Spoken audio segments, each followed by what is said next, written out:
आणि दुसरी गोष्ट, माननीय प्रकाश आंबेडकरजी हे त्यांनी किती प्रयत्न, आता आपण 14ची इलेक्शन बघितली, 19 इलेक्शन बघितली, लोकसभा बघितली, विधानसभा बघितली, दोन्ही वेळेला त्यांच्या पक्षाला सगळ्या जागा लढूनही मान्यता मिळत नाही आणि एकही जागा निवडून येत नाही. लोकसभेची निवडून आली नाही, विधानसभेची निवडून आली नाही. त्यामुळं मी असं म्हणालो होतो की प्रकाश आंबेडकर यांनी एनडीए मध्ये यावं आणि ते काय महाविकास आघाडीमध्ये काय जाणार नाही आहे. त्यामुळे महायुतीमध्ये महाराष्ट्रामध्ये त्यांनी यावं.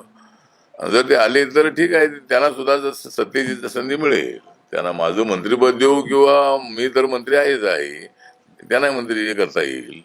त्यांच्यासाठी मी प्रयत्न करेन. मी नरेंद्र मोदींना भेटेन, हे बाबासाहेबांचे नातू आहेत आणि त्यांनी विचार करायला काय हरकत नाही आहे. त्याने असं वेगळं लढून एक जागा निवडूनच येत नाही आहे, तर सत्ता कशी येणार.